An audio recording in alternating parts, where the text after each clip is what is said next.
sungguh baik, Allah yang teramat baik Tuhan. Terima kasih Tuhan. Kami punya hati yang percaya, hati yang bersyukur.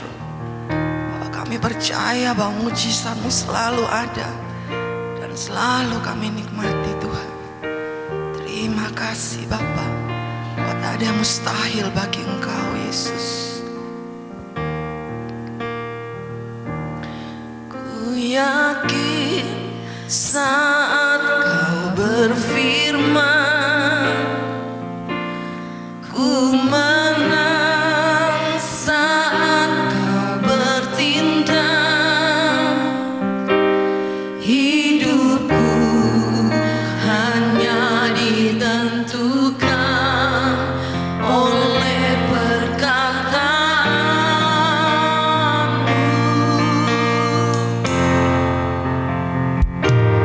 Ku aman karena Kau menjaga. Ku kuat karena Kau menopang. Terima kasih. Hidupku hanya ditentukan oleh kuasa-Mu.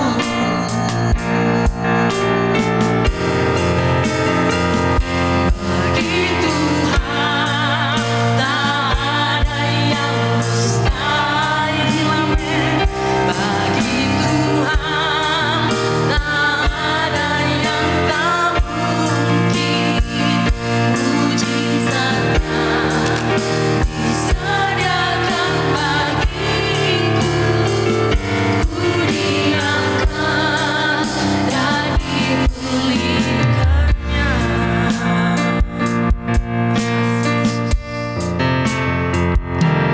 Ku yakin saat Kau berfirman, ku menang saat Kau bertindak.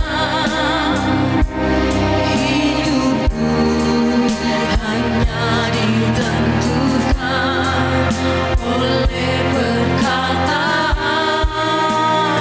Kami aman. Ku aman karena Kau menjaga. Ku kuat karena Kau menopang. Hidupku hanya ditentukan oleh kuasa-Mu.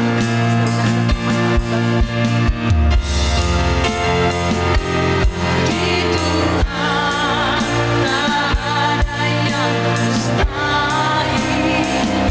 Bagi Tuhan tak ada yang tak mungkin. Mujizat-Nya disediakan bagiku.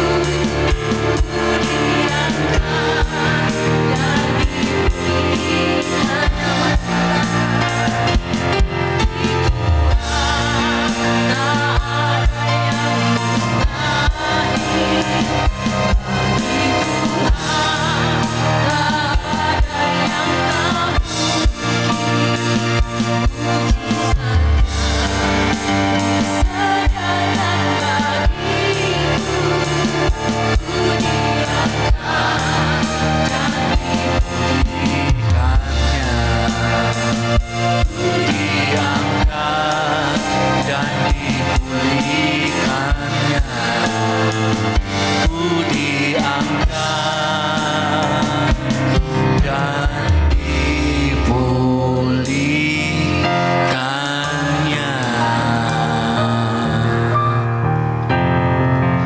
Yesus, kami mengucap syukur untuk kebaikan Tuhan dalam kehidupan kami. Kami sungguh menyadari bahwa tanpa Tuhan kami tidak mampu. Dan kami sungguh bersyukur bahwa Tuhan kasih kami kesempatan sekali lagi untuk kami boleh ada di tempat ini untuk memuji Tuhan dan juga mendengarkan sebagian dari firman-Mu. Tuhan Yesus, Tolong kami untuk kami membuka hati dan pikiran kami, menyiapkan tanah hati kami, untuk kami fokus mendengar firman Tuhan. Karena kami sadar bahwa firman Tuhan itu berkuasa untuk bukan hanya mengubahkan kehidupan kami, tetapi juga mengubahkan keadaan di sekitar kami. Itu sebabnya Tuhan, kami mau mendengar dengan iman, dengan percaya, meyakini bahwa firman Tuhan adalah jalan yang kami butuhkan, jawaban dari Tuhan dalam kehidupan kami. Terima kasih Tuhan Yesus, memberkati hamba-Mu, memberkati kami semuanya. Dalam nama Yesus Kristus, haleluya, amin. Silakan duduk sidang jemaat yang dikasihi Tuhan. Selamat pagi, shalom. Puji Tuhan, senang sekali saya bisa kembali berada di hadapan Bapak Ibu semuanya. Pertama-tama saya ingin mengucapkan banyak terima kasih bagi Gembala Sidang dan tim pastoral yang ada di tempat ini, yang mempercayakan saya untuk bisa melayani Bapak Ibu semuanya.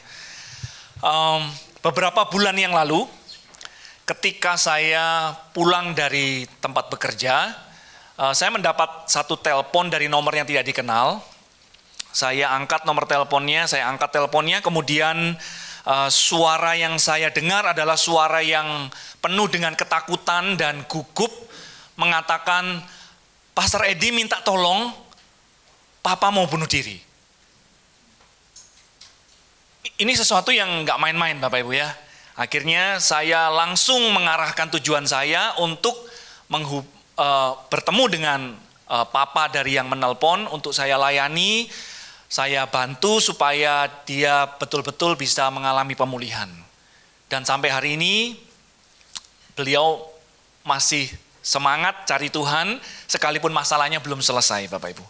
Nah, belum lama, kira-kira beberapa minggu yang lalu saja, ada seorang tiba-tiba datang kepada saya, kemudian mengatakan, Pastor Edi, saya ingin membuat pengakuan. Kenapa? Hari Minggu kemarin, jadi ini dia datang ke saya hari Senin, hari Minggu kemarin, saya sudah siap-siap, saya sudah bawa pisau, saya bungkus, saya taruh di motor saya sudah siap-siap, saya melarikan motor saya sekencang-kencangnya, pokoknya saya nggak punya tujuan, nggak punya arah, saya nggak peduli lampu merah atau enggak, pokoknya lari sekencang-kencangnya, saya berharap akan mati di tengah jalan, kalau enggak saya sudah siap pakai pisau saya untuk bunuh diri. Dia heran, dia naik motor itu selama kurang lebih 30 menit sampai 45 menit di tengah jalan raya, lampu merah, dia terabas semuanya, tidak ada mobil yang menabrak dia, sampai satu kali dia berhenti di satu toko, dan kemudian dia sudah siap mengeluarkan pisau untuk dia melakukan tindakan bunuh diri, tetapi Tuhan intervensi. Bapak Ibu, pertanyaannya, apakah mereka bukan anak Tuhan? Mereka anak Tuhan. Mereka orang percaya. Bahkan mereka melayani Tuhan. Nah, pertanyaannya kenapa kok sampai anak Tuhan harus mengalami pada titik seperti ini? Saya percaya dan saya yakin ini bukan rencana Tuhan dalam kehidupan kita. Katakan amin. Tuhan tidak pernah merencanakan kita harus sampai pada titik yang sangat rendah, di mana kita berpikir untuk mengakhiri hidup kita, karena kita tidak melihat pengharapan di depan kita. Nah, di mana letak masalahnya? Ini yang saya ingin bahas pagi hari ini. Saya ingin kita semuanya sadar bahwa Tuhan punya rencana yang indah dalam kehidupan kita, sekalipun rencana Tuhan itu tidak menghilangkan masalah dalam hidup ini. Masalah mereka itu nyata Bapak Ibu. Ketika saya konseling dengan mereka, saya ngobrol dengan mereka, masalahnya real. Saya tahu masalahnya real. Tetapi yang menjadi masalah, mereka tidak menemukan lagi harapan kenapa saya harus melanjutkan hidup ini. Nah, itu sebabnya hari ini kita akan belajar tentang satu tema, yaitu bagaimana mengubah pola pikir. Masalahnya bukan di iman mereka, karena mereka orang percaya, mereka anak Tuhan, melayani Tuhan, tetapi seringkali masalah kita ini ada di pikiran kita. Ini masalah kita. Nah, coba kita baca dulu ayat yang mengawalinya di dalam 2 Korintus pasal yang ke-10 ayat 3 sampai ayat yang ke-5. Saya memberikan penekanan dengan, saya kasih bold Bapak Ibu. Memang kami masih hidup di dunia. Artinya apa? Kita masih hidup di dunia. Kita semuanya. Tetapi kami tidak berjuang secara duniawi. Ini penting Bapak Ibu.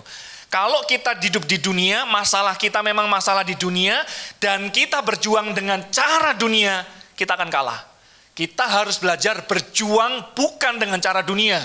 Karena senjata kami dalam perjuangan bukan senjata duniawi. Senjata duniawi nggak akan bisa mengalahkan masalah-masalah yang ada di dunia. Itu akan membawa kita dalam keputusasaan tanpa pengharapan.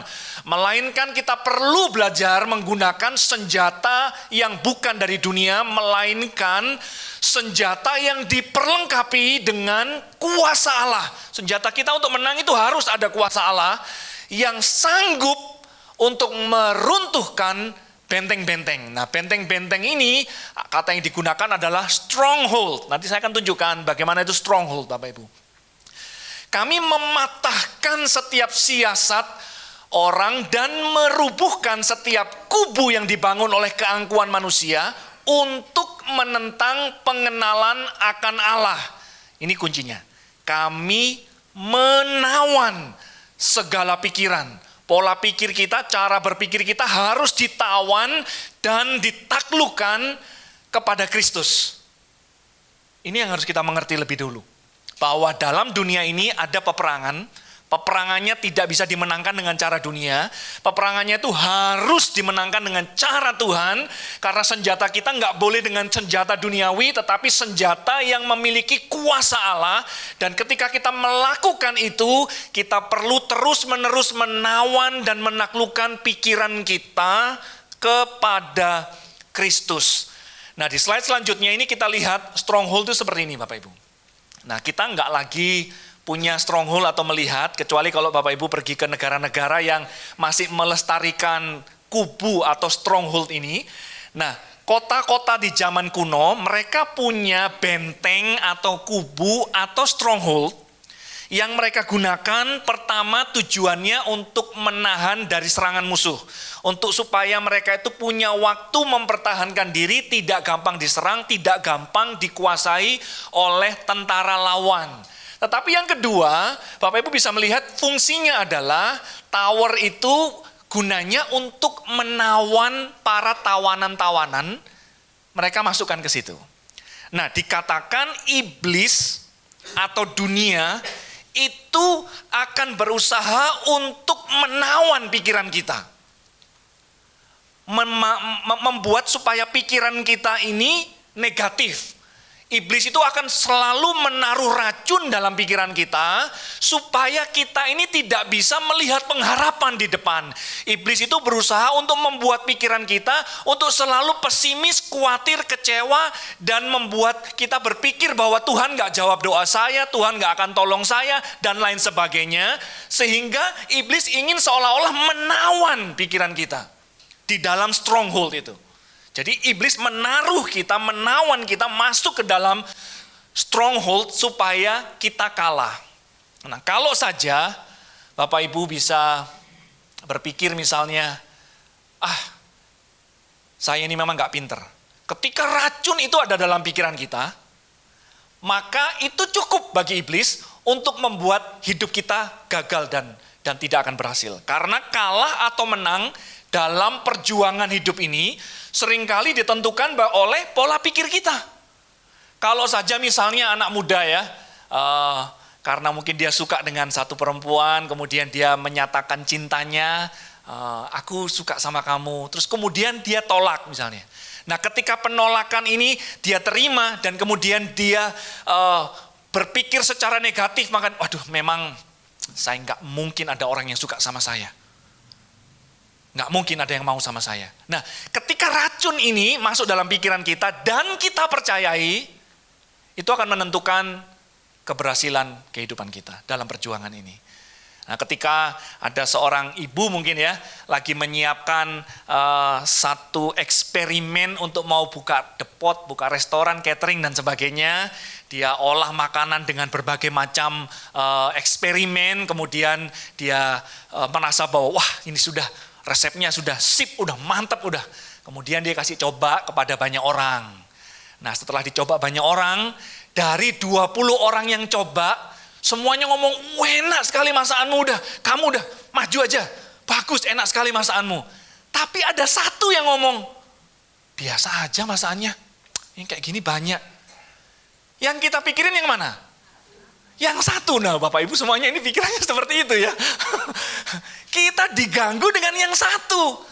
Padahal yang 20 ini ngomong, enak masakanmu sudah, maju aja udah, gak usah takut. Apalagi mereka ini yang ditanya orang-orang yang deket sama kita.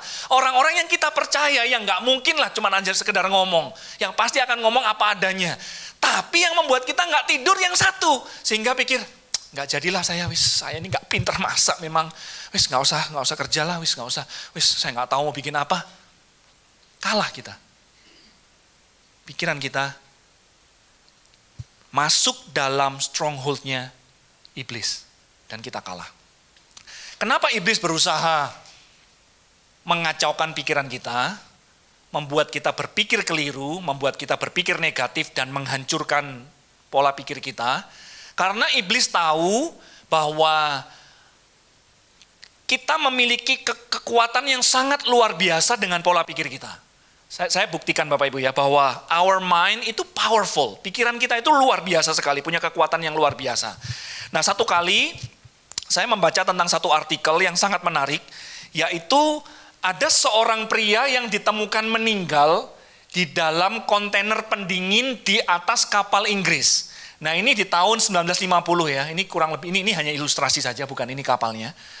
Tetapi seorang pria itu ditemukan meninggal dalam kontainer pendingin. Jadi mungkin ini adalah kapal yang mengangkut ikan atau kapal nelayan seperti itu yang punya pendingin. Nah, satu kali seorang anak buah kapal ini memeriksa keseluruhan kapal, mungkin dia ditugaskan untuk ngecek pendinginnya salah satunya dan sebagainya. Akhirnya dia masuk ke dalam pendinginnya dan kemudian tiba-tiba pintunya tertutup dengan sendirinya dan terkunci dari luar. Jadi dari dalam itu memang tidak bisa dibuka. Nah, karena pintu pendingin itu tentunya sangat tebal dan dia mungkin menyadari bahwa orang nggak banyak di kapal tersebut, dia berusaha gedor-gedor dan teriak-teriak sampai beberapa waktu lamanya tidak ada orang yang mendengar. Akhirnya dia kecapean, dia putus asa dan tentunya dia merasa kedinginan dan dia tahu bahwa dia akan meninggal di situ. Dia mulai tulis apa yang dia rasakan di dinding, dia tulis semua apa yang dia rasakan, dia rasa dingin, kepalanya mulai berat dan sebagainya, dia mulai ngantuk. Dia tulis semuanya di situ dan keesokan harinya ketika orang mencari dan mungkin mengabsen anak buah kapal dan dicari kemana-mana nggak ketemu yang satu orang ini sampai akhirnya mereka membuka lemari pendingin, ditemukan dia tewas di dalamnya.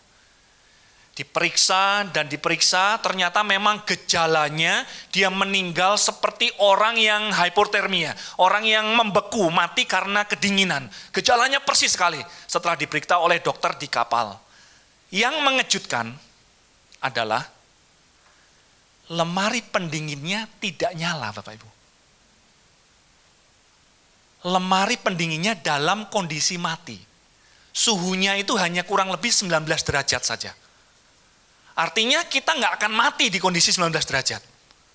Tetapi kenapa dia bisa mati seolah-olah itu seperti seorang yang mati karena kedinginan? Karena pikirannya sudah berpikir bahwa ini sangat dingin sekali, saya ada dalam kulkas, saya akan mati membeku di sini, saya nggak mungkin akan selamat karena orang nggak bisa mendengar saya. Dan kemudian dia sudah mulai membayangkan hal-hal yang dia pikirkan orang yang akan mati kedinginan seperti apa. Dan itu yang dia alami, itu yang dia rasakan, itu yang dia tuliskan, dan itu menjadi penyebab kematiannya. Hati-hati dengan cara berpikir kita. Iblis tahu, ketika dia masukkan racun dalam pikiran kita, itu cukup untuk mengalahkan hidup kita. Ketika kita berpikir, anak saya ini nggak mungkin berhasil lah, sekolah aja nggak pinter, hati-hati. Ketika kita berpikir, wah kerjaanku ini nggak akan maju, nggak mungkin maju, saingan banyak sekali, saya nggak punya modal, hati-hati. Ketika kita percayai kebohongan itu, lebih dari firman, maka kita akan mengalami itu terjadi dalam kehidupan kita. Saya tidak heran kalau itu terjadi. Nah, itu sebabnya sebelum saya masuk dalam 3 poin yang saya ingin berikan, saya ingin juga kita bermain sedikit ya, untuk melihat betapa hebatnya pikiran kita. Coba saya ajak Bapak Ibu semuanya untuk membayangkan tempat di mana kita tinggal. Atau rumah kita, kos kita, tempat kita tinggal ya. Coba bayangkan sekarang. Nah, sekarang kalau Bapak Ibu mengikuti, Bapak Ibu sekarang ada di rumah Bapak Ibu semuanya, di pikiran. Nah, saya yakin kita mungkin nggak pernah kurang kerjaan untuk melakukan hal ini, tapi saya akan tanya kepada Bapak Ibu, ya mungkin nggak perlu dijawab ya. Kalau saya kasih waktu 3 menit, 2 menit, saya yakin Bapak Ibu akan bisa menjawab dengan persis. Kira-kira berapa jumlah pintu dan jendela di rumah Bapak Ibu? Kita nggak akan kurang kerjaan ngitung ya. Tapi saya yakin kalau saya kasih waktu 3 menit, 2 menit, kita akan bisa membayangkan dan menghitung. Oke, pintu depan 1, jendela sebelah kanan 1, ini 1. That's powerful. Itulah hebatnya pikiran kita. Nah, sebelum seorang arsitek membangun atau seorang pemborong membangun satu rumah atau satu apartemen dan sebagainya, dia harus bisa memvisualisasikan terlebih dahulu. Itu sebabnya seorang arsitek harus menggambar, bahkan sekarang sudah ada gambar 3 dimensinya. Itu tujuannya apa? Supaya apa yang menjadi imajinasi dari seorang perancang bangunan ini bisa dimengerti dan bisa juga dilihat oleh orang-orang yang akan terlibat. Harus dibayangkan dulu, bangunannya belum ada, tapi di pikirannya sudah ada. Seorang perancang busana, dia sudah menggambar dulu, dan ketika dia menggambar, dia sudah tahu dalam pikirannya apa yang akan terjadi nanti. Prosesnya seperti apa, dan hasil akhirnya dia sudah lihat di kepalanya. Dan kalau ini dirusak oleh iblis, masa depan kita rusak. Masalahnya kadang bukan karena iman. Iman mungkin kita percaya, dan ini yang membuat kita ini bergumul. Tuhan, saya percaya, tapi kok saya seperti ini? Tuhan, saya percaya, kok saya sulit sekali untuk bisa mengerti rencana Tuhan. Karena hati kita dan pikiran kita nggak selaras. Itu sebabnya Alkitab mengatakan kita harus mengalami perubahan pola pikir. Nah, poin yang pertama Bapak Ibu, sebelum kita masuk ke sana, kita harus sadar bahwa kualitas dan arah hidup kita itu ditentukan oleh pikiran yang mendominasi. Jadi kualitas dan arah hidup kita itu ditentukan oleh pikiran yang mendominasi. Saya kasih contoh ya dalam Alkitab di dalam 2 Raja-Raja pasal yang ke-6. Nah, saya kasih dulu latar belakang ceritanya, baru kita akan baca ayatnya bersama-sama ya. Jadi kurang lebih ketika di dalam kisah 2 Raja-Raja pasal 6, bangsa Israel ini sedang berperang dengan kerajaan Aram. Nah, Raja Aram ini selalu penasaran kenapa kok orang Israel ini selalu tahu strateginya. Jadi setiap kali mereka membuat satu rencana, selalu orang Israel ini tahu begitu. Padahal rencananya ini direncanakan di tempat yang tersembunyi. Tetapi ketika rencananya dieksekusi, selalu orang Israel tahu. Akhirnya dia berpikir bahwa pasti ada mata-mata. Ayo ngaku, siapa yang membocorkan rencana kita kepada orang Israel? Tetapi akhirnya seorang dari bawahannya memberanikan diri untuk ngomong bahwa, Tuanku Raja, nggak ada mata-mata di antara kita. Tetapi orang Israel itu punya seorang nabi yang sangat dipakai Tuhan, namanya Nabi Elisa. Nabi Elisa ini mendapat informasi dari Tuhan setiap hal yang kita bicarakan di ruangan yang tersembunyi ini. Makanya mereka selalu tahu, oh ini masalahnya. Oke, kalau gitu kita utus pasukan terbaik, kita tangkap itu Nabi Elisa. Nah, pada saat itu Nabi Elisa sedang ada di Dotan. Diutuslah pasukan tentara terbaik dari kerajaan Aram untuk mengelilingi seluruh kota dan menangkap Nabi Elisa. Nah, ketika pagi hari, nah ini ayatnya di sini ya. Dalam ayat 15-16 saya bacakan, ketika pelayan abdi Allah, ini namanya Gehazi Bapak Ibu, bangun pagi-pagi dan pergi keluar, maka tampaklah suatu tentara dengan kuda dan kereta ada di sekeliling kota itu. Lalu berkatalah bujangnya itu kepadanya, celaka tuanku, apakah yang akan kita perbuat? Perhatikan jawab Elisa. Jawab Elisa, jangan takut, sebab lebih banyak yang menyertai kita daripada yang menyertai mereka. Ini contoh 2 orang. 2 orang yang mengalami masalah yang sama. Gehazi melihat ada tentara kereta kuda dari kerajaan Aram mengelilingi kota yang hendak menangkap mereka, mereka tahu mereka nggak mungkin bisa lawan dan nggak mungkin bisa lolos. Itu pemikirannya Gehazi. Sehingga ketika melihat masalah seperti itu, dia langsung ngomong, mati kita hari ini. Celaka, mati kita hari ini. Apa yang harus kita perbuat? Nggak ada jalan keluar sudah, habis hidupku. Wis mending aku bunuh diri. Gehazi. Tetapi ada orang lain namanya Elisa. Elisa kira-kira dia lihat nggak tentara di sekeliling itu? Dia lihat. Sama lihatnya. Artinya apa? Masalahnya sama. Elisa juga lihat. Wah, itu tentara kerajaan Aram. Wah, banyak sekali ya. Banyak sekali. Tetapi Elisa bisa ngomong, jangan takut. Jangan takut. Karena yang menyertai kita lebih banyak daripada yang menyertai mereka. Nah, hari ini Bapak Ibu, pola pikir kita itu akan menentukan kualitas dan arah hidup kita. Pikiran yang mendominasi kita itu akan menentukan kualitas dan arah hidup kita. Hari ini apakah pikiran yang mendominasi Bapak Ibu adalah takut, khawatir, bangun pagi, kita langsung takut. Aduh gimana ya, tagihan akhir bulan ini. Aduh gimana ini, kerjaan harus bayar. Gimana, kontrak hampir habis. Kita takut, seperti Gehazi. Masalahnya real. Saya tidak ngomong bahwa Bapak Ibu berhalusinasi atau hanya mengada-ada. Masalahnya mungkin real. Atau pikiran kita didominasi negatif. Negatif. Selalu pikirannya negatif. Ketika WA nggak dibalas, waduh dia udah nggak mau berteman sama saya ini.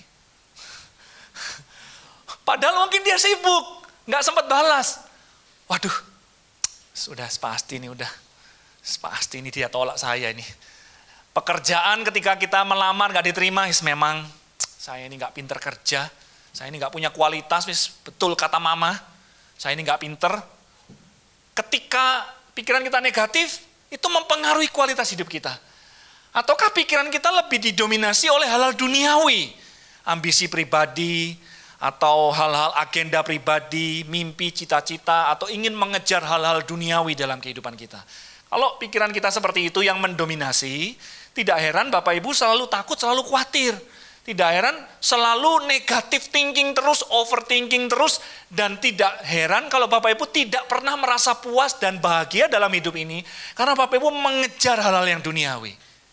Ataukah pikiran kita lebih didominasi oleh pikiran seperti Elisa, di mana penuh dengan kedamaian. Belum lama yang lalu kita memperingati hari kenaikan Tuhan Yesus ya.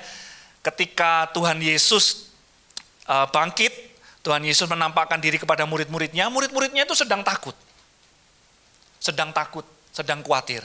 Ketika Yesus menjumpai mereka, Yesus mengatakan apa? Damai sejahtera kuberikan kepadamu. Artinya apa? Damai sejahtera ini cara kita berpikir. Damai sejahtera ini perlu menguasai pikiran kita.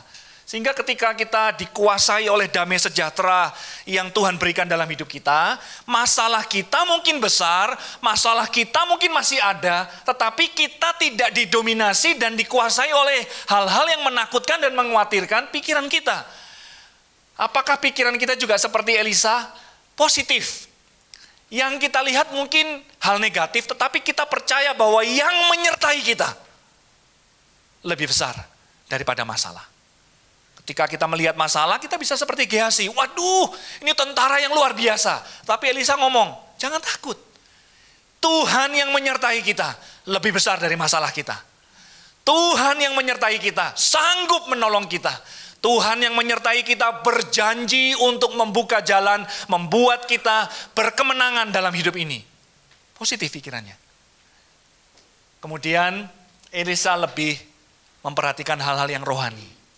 Nah, ketika pikiran yang mendominasi itu hal yang negatif, takut, khawatir, dan duniawi, maka itu akan menentukan kualitas hidup kita. Apakah kita menjalani hidup dengan takut, menjalani hidup dengan khawatir, seperti Gehazi, ataukah kita bisa tetap tenang dalam tekanan seperti Elisa. Masalahnya besar, tetapi dia tetap mengalami kedamaian, tetap positif, dan bisa berkata, jangan takut. Yang menyertai kita lebih besar dari masalah kita. Nah, apabila pikiran kita negatif, maka tentunya akan sulit bagi kita untuk memiliki hidup yang positif. Sulit kalau pikiran kita negatif. Nah, itu sebabnya di dalam Yesaya 26 ayat yang ketiga dikatakan, yang hatinya teguh kujagai dengan damai sejahtera, sebab kepadamulah ia percaya. Dalam terjemahan bahasa Inggris sedikit berbeda.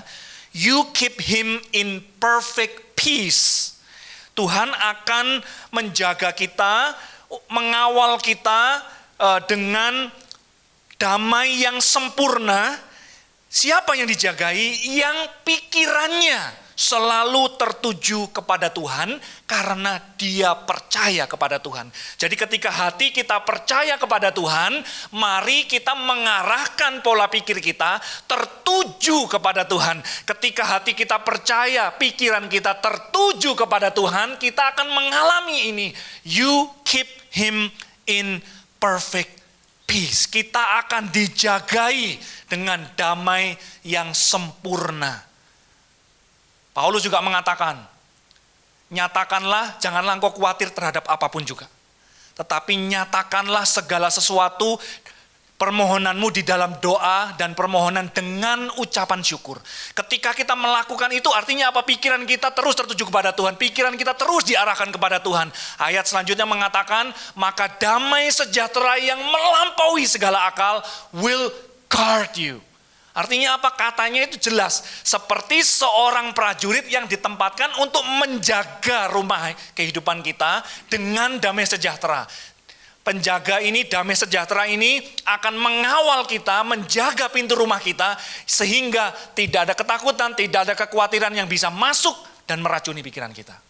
Itu sebabnya Elisa tetap tenang. Sekalipun masalahnya sangat besar. Karena hatinya percaya, pikirannya tertuju kepada Tuhan. Nah, berita baiknya ini Bapak Ibu. Sebelum masuk ke berita baik, saya kasih berita buruknya dulu ya. Berita buruknya adalah kita ini gampang sekali berpikir negatif. Betul ya? Karena kita orang berdosa. Gampang banget berpikir negatif. Gampang sekali pikiran ini didrive untuk overthinking. Mikir terlalu jauh yang waduh, sampai betul-betul ini kita membayang-bayangkan semuanya yang jelek-jelek. Karena kita orang berdosa. Nah, tetapi berita baiknya adalah pikiran kita bisa diubahkan. Pikiran kita bisa diubahkan. Nah, Dr. Caroline Leaf di dalam bukunya Switch on Your Brain, dia mengadakan satu penelitian dan hasil dari penelitian ini dituangkan dalam buku ini. Saya simpulkan, dikatakan begini Bapak Ibu, telah dibuktikan bahwa doa itu hati dan pikiran yang terfokus kepada Tuhan, hati dan pikiran yang kita arahkan kepada Tuhan, yang dilakukan selama 12 menit saja. Selama 8 minggu akan mengubah otak manusia secara signifikan sehingga bisa dibuktikan lewat brain scan. Artinya apa? Otak kita bisa diubah. Mungkin Bapak Ibu berpikir saya ini sudah usia, pola pikir saya sudah terbentuk. Jangan menyerah. Kita masih bisa berubah. Ketika kita mau fokus kepada Tuhan, mengarahkan pikiran dan hati kepada Tuhan, dalam penelitiannya 12 menit saja selama 8 minggu ini akan mengubah chemistry atau struktur kimia, cara kerja otak dalam pikiran kita, dalam otak kita, sehingga itu bisa kelihatan ketika di-scan otaknya. Nah, itu sebabnya kita perlu masuk poin yang kedua, kita perlu membaharui dan mentransformasi pikiran kita. Jadi kita tahu yang poin pertama tadi, hidup kita kualitasnya itu ditentukan dengan pikiran yang mendominasi. Yang kedua, kita tahu bahwa kita harus memperbaharui dan mentransformasi pikiran kita. Kita baca ayatnya dalam Roma 12 ayat 2. Jangan kamu menjadi serupa dengan dunia ini, tetapi berubahlah. Dunia itu khawatir, dunia itu negatif, dunia itu membuat kita jauh dari Tuhan. Jangan seperti itu, tetapi berubahlah. Be transformed oleh pembaharuan budimu. Kata pembaharuan budimu ini the renewal of your mind. Pembaharuan pola pikir, cara berpikir. Sehingga kamu dapat membedakan mana kehendak Allah, apa yang baik, yang berkenan kepada Allah, dan yang sempurna. Nah, ketika saya mempelajari cara bekerja otak, Bapak Ibu, saya menemukan bahwa Tuhan itu sungguh sangat luar biasa sekali. Sangat hebat sekali. Dia unimaginable, tidak bisa saya bayangkan bagaimana kehebatan dan kedahsyatan Tuhan. Nah, saya menemukan bahwa Bapak Ibu bayangkan ya, ini saya ada di padang rumput yang sangat tinggi. Mungkin halaman rumah saya mungkin ya, yang rumputnya itu tinggi sekali, setinggi lutut. Nah, Bapak Ibu coba bayangkan di sekeliling saya ini rumput yang tingginya selutut.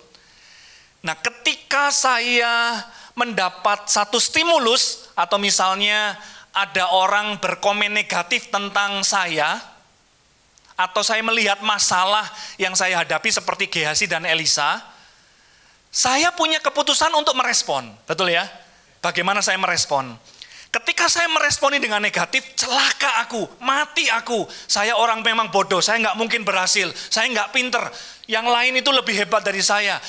Saya ini memang bukan siapa-siapa, saya nggak punya keluarga yang terpandang, saya nggak punya modal, saya nggak mungkin akan bisa sukses dalam hidup ini, saya nggak mungkin akan nikah, nggak ada yang suka saya.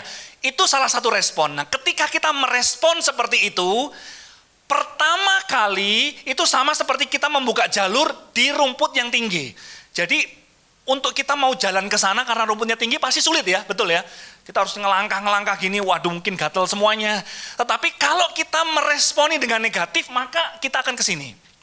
Nah, besok misalnya iblis menaruh lagi pikiran yang sama dan kita merespon dengan cara yang sama. Memang saya ini orang yang gagal, saya sudah tahu bahwa memang saya nggak akan bisa bekerja dengan baik.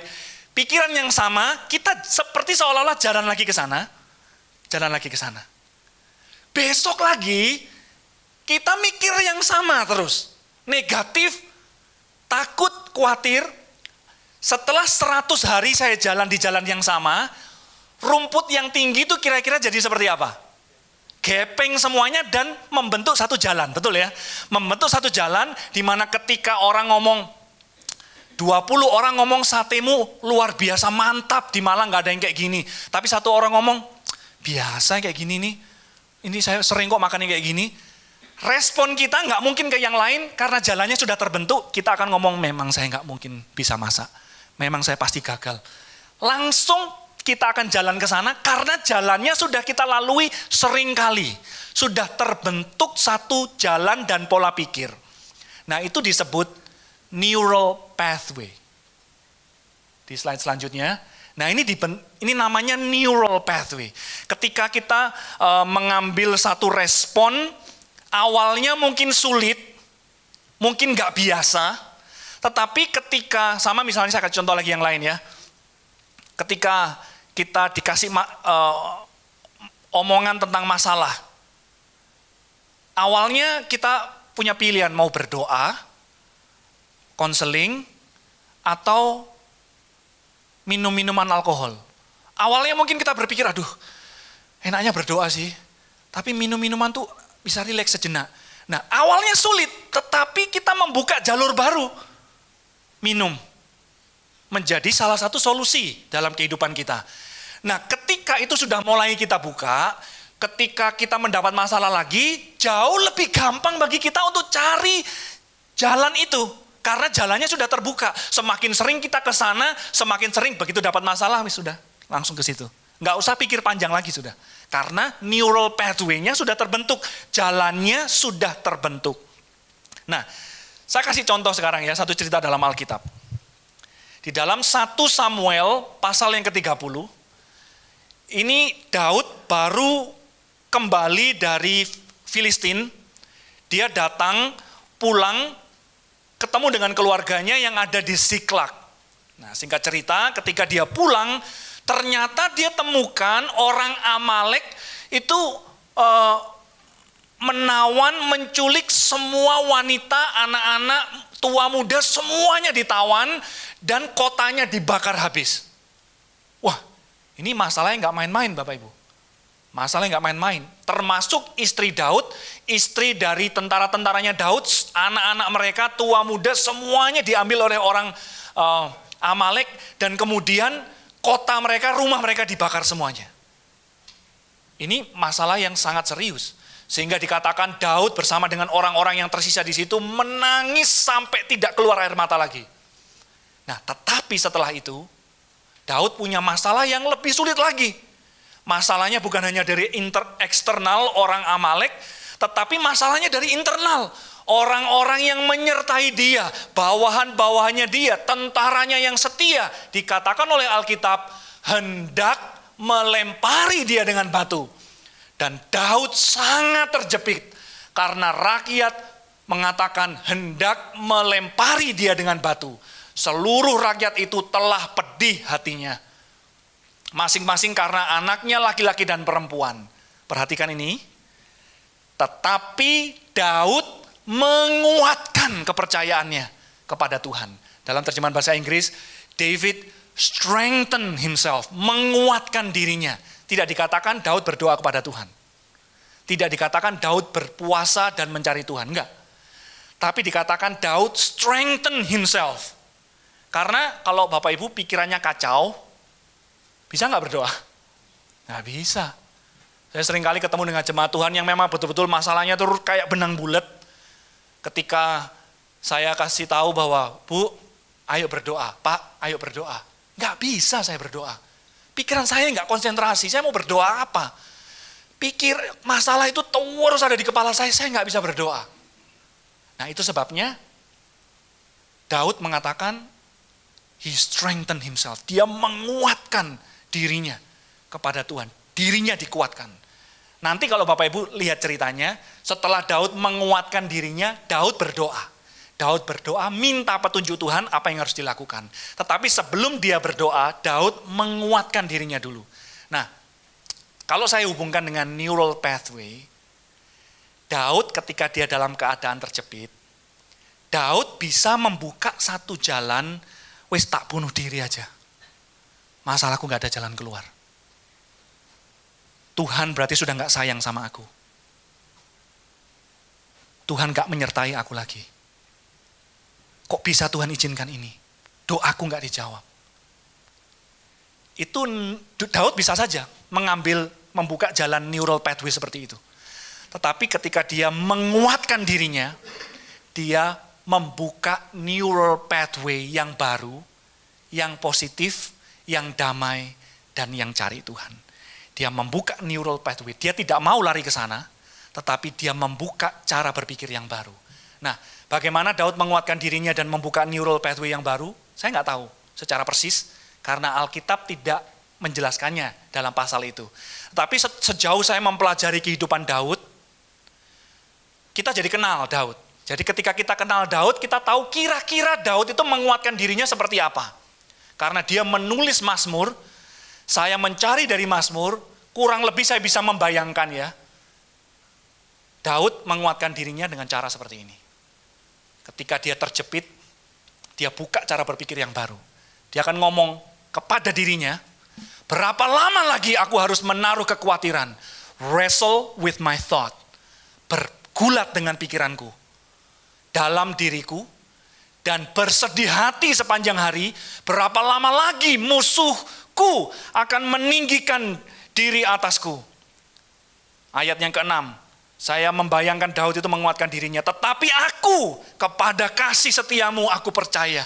Hatiku bersorak-sorak karena penyelamatanmu. Aku mau bernyanyi untuk Tuhan karena ia telah berbuat baik kepadaku. Dia arahkan pikirannya, dia paksa pikirannya untuk lihat kepada Tuhan. Cari Tuhan, berapa lama lagi aku harus berjuang dengan masalahku di pikiranku. Berapa lama lagi? Tetapi aku akan cari kasih setia Tuhan. Aku akan ingat penyelamatan Tuhan. Aku akan nyanyi untuk Tuhan. Karena Tuhan itu baik dalam hidupku. Mazmur 42 ayat yang ke-6. Saya juga yakin dia mungkin kutip ayat ini karena dia yang tulis. Mengapa engkau tertekan, hai jiwaku? Dan gelisah di dalam diriku. Berharaplah kepada Tuhan. Dia ngomong kepada dirinya. Dia gak menguatkan orang lain ini. Berharaplah kepada Tuhan. Sebab aku akan bersyukur lagi kepadanya, penolongku dan Allahku. Kemudian dia juga ngomong dalam Mazmur 27. Tuhan adalah terangku dan keselamatanku. Kepada siapa aku harus takut? Tuhan adalah benteng hidupku. Terhadap siapa aku akan gemetar. Mazmur 9 ayat 10. Daud menguatkan dirinya. Demikianlah Tuhan adalah tempat perlindungan bagi orang yang terinjak. Tempat perlindungan pada waktu kesesakan. Orang yang mengenal namamu, percaya kepadamu, sehingga sebab tidak kau tinggalkan orang yang mencari engkau, ya Tuhan.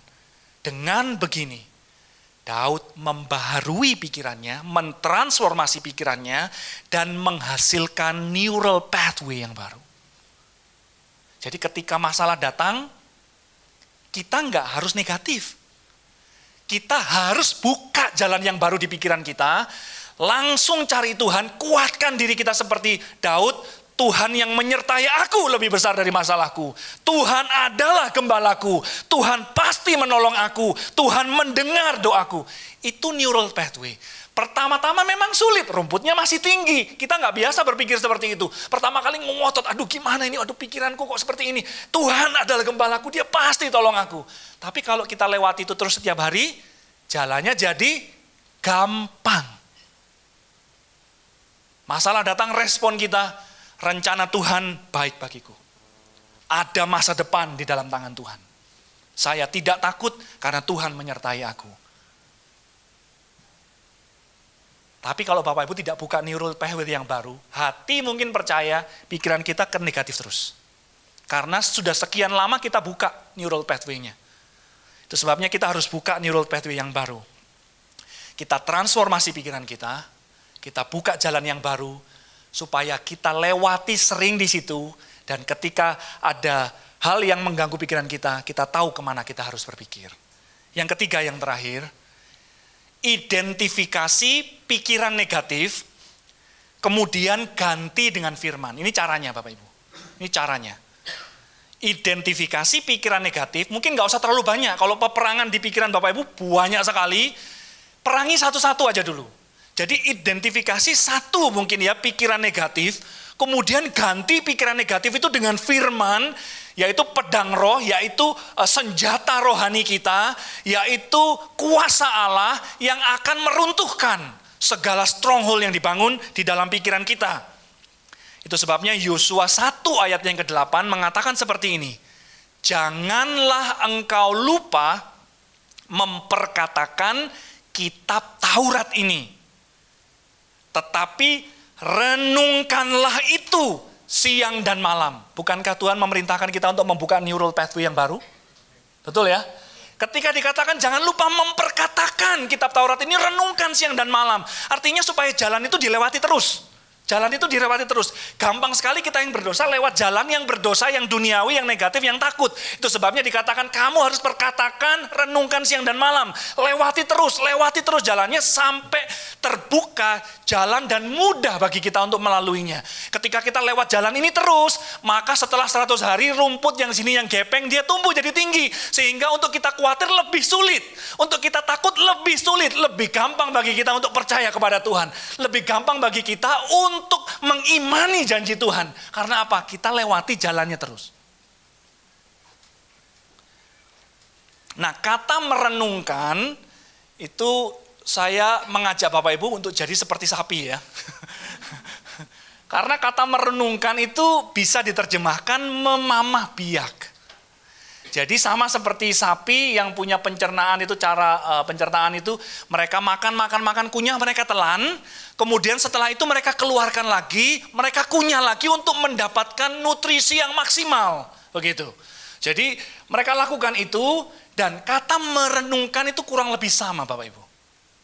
Kita harus membaca firman Tuhan, 1 ayat saja atau 2 ayat, memerangi, mengganti pikiran negatif dalam pikiran kita supaya kita punya jalan yang menjadi opsi untuk memerangi dan mengalahkan tipu muslihat iblis dalam pikiran kita. Yang persis apa kita identifikasi, kita cari ayat, kemudian kita perkatakan, kita renungkan ayat tersebut berulang-ulang. Nah, kalau kita balik lagi kepada ayat itu lanjutannya ya. Ketika kita memperkatakan kitab Taurat dan merenungkan siang dan malam, neural pathway-nya sudah terbangun, akibatnya apa? Apa yang terjadi? Kita bertindak hati-hati sesuai dengan yang tertulis di dalamnya. Kenapa bisa? Karena sudah terbentuk neural pathway-nya. Sehingga ketika jalan itu sudah terbentuk dalam pikiran kita, maka hasilnya kita akan bertindak hati-hati. Ini rencana Tuhan bukan? Ini kehendak Tuhan bukan? Ini betul enggak? Ini salah enggak?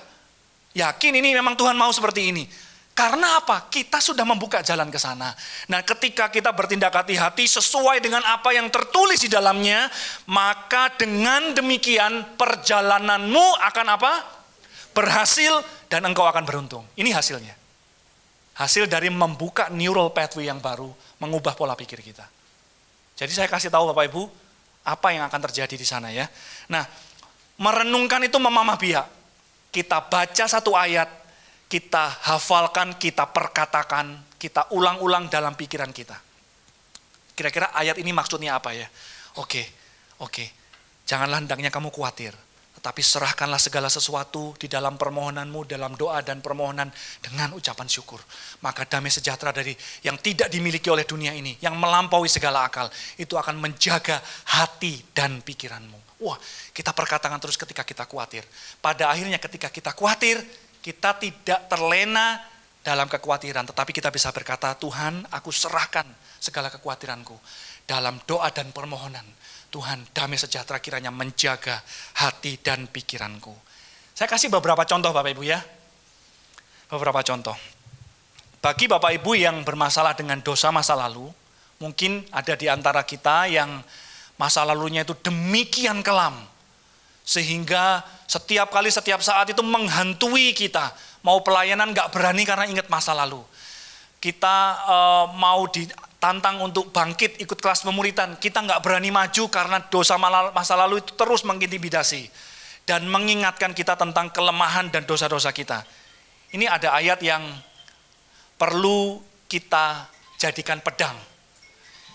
Yaitu sejauh timur dari barat, demikianlah dijauhkannya daripada kita pelanggaran kita. Jadi ketika kita dihantui oleh masa lalu, bagi Bapak Ibu yang dihantui oleh dosa masa lalu, Bapak Ibu bisa katakan, sejauh timur dari barat, sudah dilemparkan dosaku dan pelanggaranku. Tuhan sudah mengampuni aku, tidak mengingat-ingat lagi dosa dan pelanggaranku. Di dalam Kristus saya sudah diampuni. Sehingga kita punya cara berpikir yang baru. Bapak Ibu yang mengalami patah hati, sakit hati, dikecewakan mungkin oleh orang terdekat dan sebagainya, Bapak Ibu bisa mengatakan Tuhan itu dekat kepada orang yang patah hati. Dan ia menyelamatkan orang-orang yang remuk jiwanya. Tuhan itu dekat dengan aku. Tuhan dekat dengan aku. Tuhan dekat dengan orang yang patah hati, yang remuk jiwanya Tuhan selamatkan. Perkatakan terus Bapak Ibu. Kalau kita khawatir, tadi ya Filipi 4 ayat 6, jangan hendaknya kamu khawatir tentang apapun juga. Tetapi nyatakanlah dalam segala hal keinginanmu kepada Allah dalam doa dan permohonan dengan ucapan syukur. Buka neural pathway yang baru. Lawan dengan kuasa Allah pikiran-pikiran yang negatif dan kekhawatiran. Kalau Bapak Ibu takut dengan kebutuhan hidup, mungkin ada hal-hal yang harus Bapak Ibu cukupkan dalam hidup ini. Bapak Ibu bisa memakai ayat ini, Allahku akan memenuhi segala keperluanku menurut kekayaan dan kemuliaannya dalam Kristus Yesus. Allahku akan memenuhi segala kebutuhanku menurut kekayaan dan kemuliaannya. Ketika kita takut akan kebutuhan hidup, Allahku akan memenuhi segala kebutuhanku menurut kekayaan dan kemuliaannya dalam Kristus Yesus. Apabila Bapak Ibu mungkin sini yang punya cucu dan khawatir terhadap anak cucunya, duh gimana ya anak saya, cucu saya ini ya, bisa nggak ya menghadapi dunia yang sulit ini? Ada ayatnya, kita lawan dengan pedang firman. Berbahagialah orang yang takut akan Tuhan, yang sangat suka kepada perintah-perintahnya. Anak cucunya akan perkasa di bumi. Angkatan orang benar akan diberkati. Harta dan kekayaan ada dalam rumahnya. Kebajikannya tetap untuk selama-lamanya. Ketika Bapak Ibu mungkin ada yang kesepian, baru saja ditinggalkan oleh orang yang Bapak Ibu sayangi atau yang terdekat, sekalipun ayahku dan ibuku meninggalkan aku, namun Tuhan menyambut aku. Kalau mungkin kita berdoa terhadap keberhasilan dalam pekerjaan, carilah dahulu kerajaan Allah dan kebenarannya, maka semuanya itu akan ditambahkan kepadamu. Kesimpulannya, hidup kita ini akan mengarah kepada pikiran yang mendominasi. Ketika pikiran kita ke arah negatif, khawatir dan duniawi, maka hidup kita akan mengarah ke sana. Apabila pikiran kita negatif, akan sangat sulit bagi kita untuk mengalami atau memiliki hidup yang positif. Itu sebabnya, mari saya ajak kita semuanya, transformasi pikiranmu, buka neural pathway yang baru dengan merenungkan firman Tuhan. Amin. Tuhan Yesus memberkati kita semuanya. Mari saya minta tolong pemain musik juga, singers membantu saya. Bapak Ibu, saya tidak tahu apa yang ada keadaan dan situasi Bapak Ibu hari ini. Tetapi saya ingin mengingatkan kembali kalau Bapak Ibu ingin mengalami segala berkat, damai sejahtera, sukacita yang Tuhan janjikan. Karena itu kehendak Tuhan. Menjalani hidup ini itu bersama dengan Tuhan itu paling bahagia. Paling bahagia. Dan Tuhan pengen kita semuanya mengalami. Dan hari ini kalau mungkin ada yang mengganggu pikiran kita dan pikiran kita ini selalu negatif, saya tidak dicintai, saya tidak dikasih, saya nggak mungkin berhasil. Itu racun dari iblis untuk merusak kehidupanmu. Itu bukan rencana Tuhan. Tuhan ingin bawa kita dan keluarga kita untuk sungguh-sungguh mengalami rencana yang terbaik dari Tuhan. Itu sebabnya hari ini kita harus ubah pikiran kita. Mari kita imani lagu ini, kita nyanyikan dengan iman. Kita nyanyikan supaya ada jalan berpikir yang baru, pola pikir yang baru, yaitu pola pikir firman.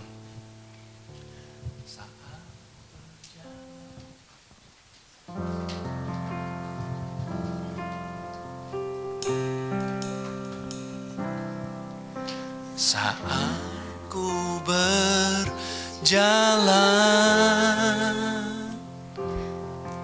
kasih-Mu menerangi langkahku. Takut,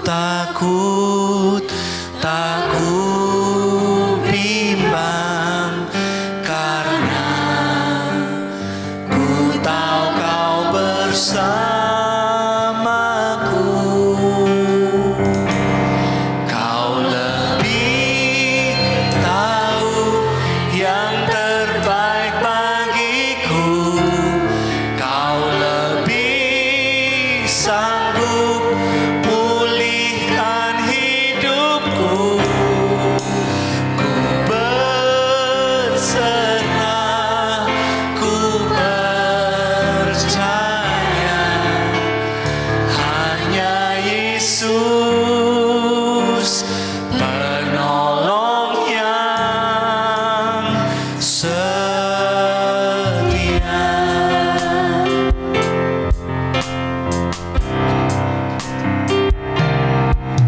Saat ku berjalan, kasih-Mu menerangi langkahku. Takut, tak ku bimbang, karena ku tahu Kau bersamaku.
seluruh jemaat, mari kita bangkit berdiri.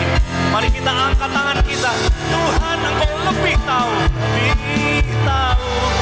yang terbaik bagiku. Kau lebih sanggup pulihkan hidup. Berserah, ku percaya hanya Yesus penolong yang setia. Hanya Yesus penolong yang setia. Hanya Yesus penolong yang setia. Tuhan Yesus, kami mau mengimani firman-Mu bahwa Engkau penolong yang setia dalam kehidupan kami. Kami percaya bahwa rencana Tuhan dalam kehidupan kami dan kehidupan keluarga kami adalah rencana yang baik, rencana yang indah, dan Tuhan tidak pernah merancangkan kecelakaan dalam kehidupan kami. Sekalipun hari ini kami masih banyak tantangan, masih banyak masalah, ada hal-hal yang mengganggu pikiran dan kehidupan kami, tetapi sesuai dengan firman-Mu yang Tuhan sampaikan, kami tidak mau fokus ke sana, tetapi kami mau fokus kepada janji Tuhan, fokus pada penyertaan Tuhan, fokus pada kekuatan yang Tuhan berikan dalam kehidupan kami.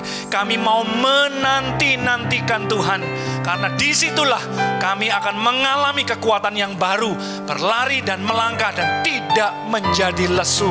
Tuhan, kuatkan jemaat-Mu di tempat ini, bahwa mereka untuk naik level dalam iman, pengiringan kepada Tuhan. Pakai mereka untuk memenangkan banyak jiwa lewat kesaksian hidup mereka, lewat perkataan mereka. Mereka boleh menunjukkan pola hidup seperti Elisa yang dikuasai oleh damai sejahtera, dikuasai oleh kekuatan dari Tuhan, selalu berpikir positif karena Tuhan menyertai, dan juga berpikir mengarahkan hidup mereka kepada hal-hal yang bersifat rohani. Berkati jemaat-Mu, memberkati firman Tuhan dalam nama Yesus Kristus. Haleluya. Amin.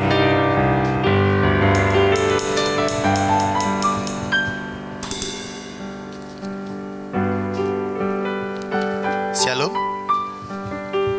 Atas nama GB House of Peace, kami mengucapkan terima kasih untuk pelayanan Pak Edi. Tuhan Yesus memberkati, Pak. Saya akan masuk ke dalam pengumuman. Bagi saudara yang ingin memberikan persembahan, dapat memberikannya setelah ibadah ini selesai dengan memasukkan amplop persembahan di kotak yang disediakan. Ibadah hari ini dapat diakses secara online melalui link yang akan dibagikan di grup WhatsApp gereja kurang lebih pukul 1 siang nanti. Untuk membangun keintiman dengan Tuhan, gereja mengajak semua jemaat untuk menyembah Tuhan di rumah masing-masing setiap jam 8 malam.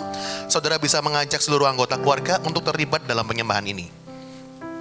Selanjutnya untuk hari Rabu, doa malam diadakan di jam 7 malam.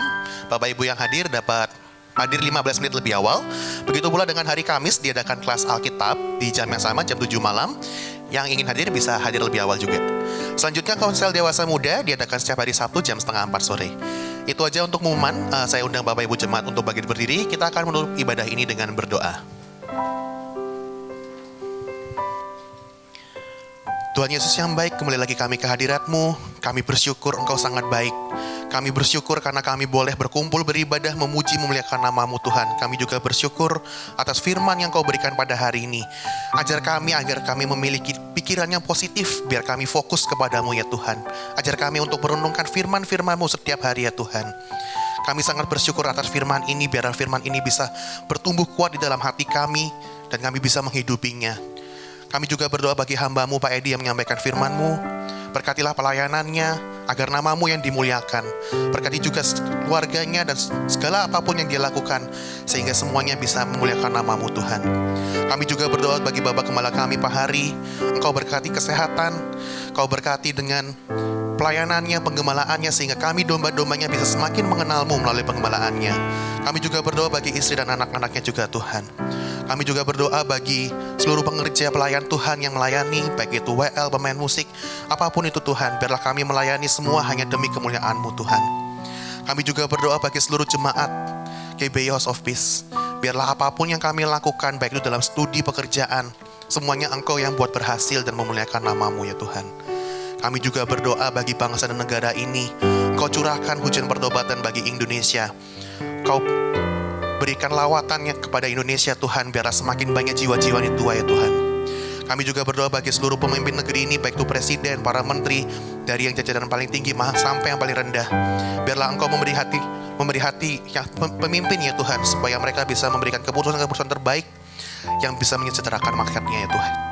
Kami juga berdoa bagi persembahan kami, biarlah ini bisa menjadi alat untuk memperlebar kerajaan-Mu. Biarlah kami bisa memberi dengan hati yang tulus Tuhan. Terima kasih Tuhan. Setelah kami akan pulang, kami akan menerima berkat daripada-Mu. Mari kita angkat tangan kita. Diberkatilah Engkau berlimpah-limpah dengan segala yang terbaik dari Allah Bapa, kasih-Nya yang sempurna dalam Yesus Kristus, serta kekuatan, penghiburan, dan pertolongan dari Roh Kudus memampukan engkau untuk hidup dalam segenap kehendak Allah. Kita yang sudah menerima semuanya itu, sama-sama kita katakan, amin. Mohon perhatian, 5 detik saja.